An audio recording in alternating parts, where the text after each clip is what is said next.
May nakita po silang isang isla, isang island. Ang pangalan po ay Samoa.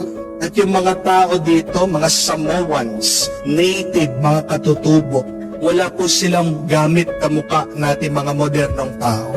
Pero namumuhay po sila ng mabuti. Nakakagawa sila ng kanilang mga bahay. Ang pinagtatakan po ng mga scientifico, anong ginagamit nilang mga gamit? Wala naman silang lagare, wala naman silang maso, martilyo. Pinagmasdan po nila kung anong ginagawa ng mga taong ito. At nakita nila, pag meron po silang isang puno na gustong putulin, ang ginagawa nila, tinatawag nila lahat ng mga nakatira doon sa baryo, papaikutan po, papaligiran yung malaking puno, sisigawan nila yung punong yun, yung halaman na yun. They would do that for 1 month, returning to the tree, shouting. At alam niyo po kung anong mangyayari. Pagkatapos ng isang buwan, pagbalik nila, yung puno na sinisigawan nila, tuyo na, patay na. Ba't nangyari po yun? Kasi yung negative energy nang gagaling sa sigaw ay napunta po doon sa puno. Kaya nga madali na itulak lang nila yung puno, babagsak, magagamit na po nila pagtayo ng mga bahay tahanan nila. Tingnan niya po yun. May negatibong epekto ang paninigaw. Amen? Kaya kayo po mga misis, bantayan niyo po yung mga asawa, baka natutuyo na. Mag-ingat kayo. Unahin niyo sa diplomasya, sa pakikipag-usap. Ano po ang kasabihan? Honey attracts more ants than vinegar. Mas marami kang mapapalapit sa matamis na pagsasalita kaysa sa maanghang, mapait at maasim na pangungusap. Kahit din po sa Bible, mababasa niyo po yan in the book of Proverbs, that a harsh tongue stirs anger. Pag masakit ka magsalita, lalong tumitigas ang puso ng iyong kinakausap.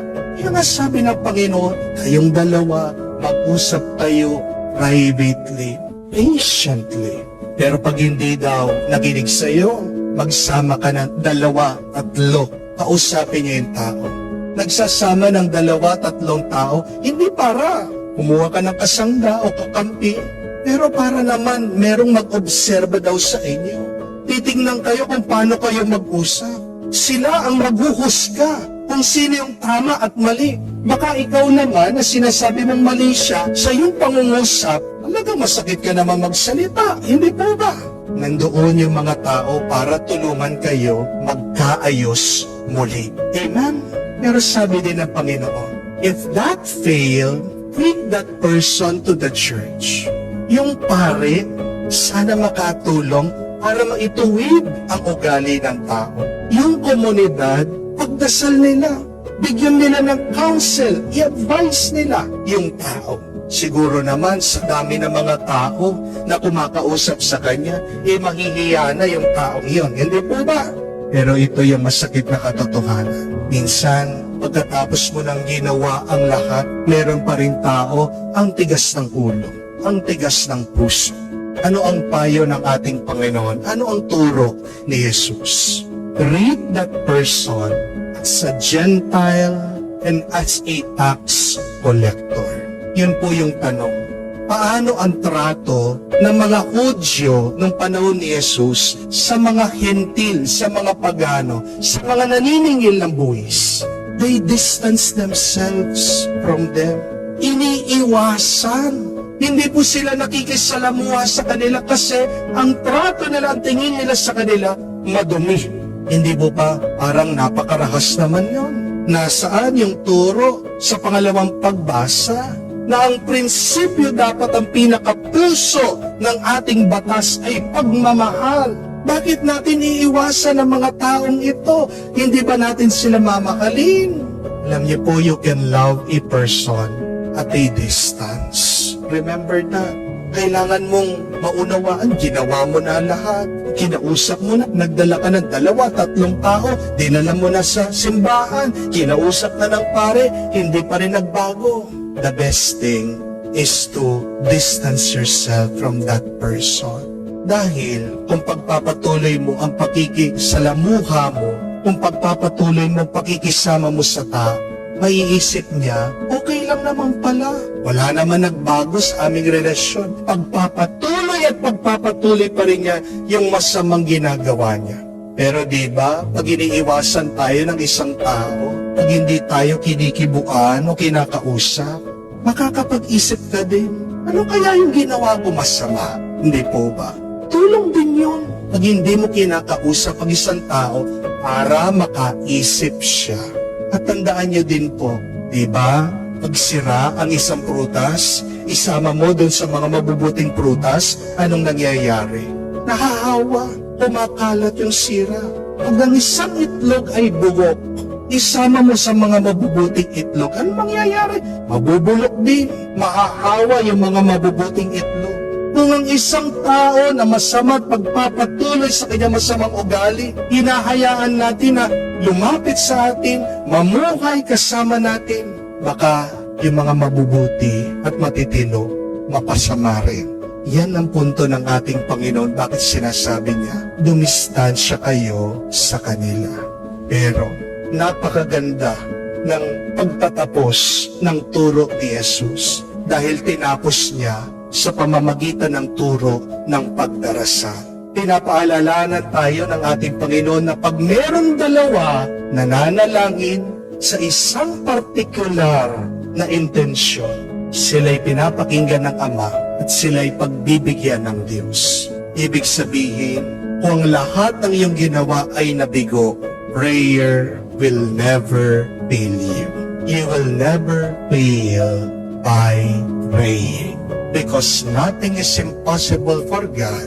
Prayer can move mountains, and prayer can change the hearts of hard-hearted people.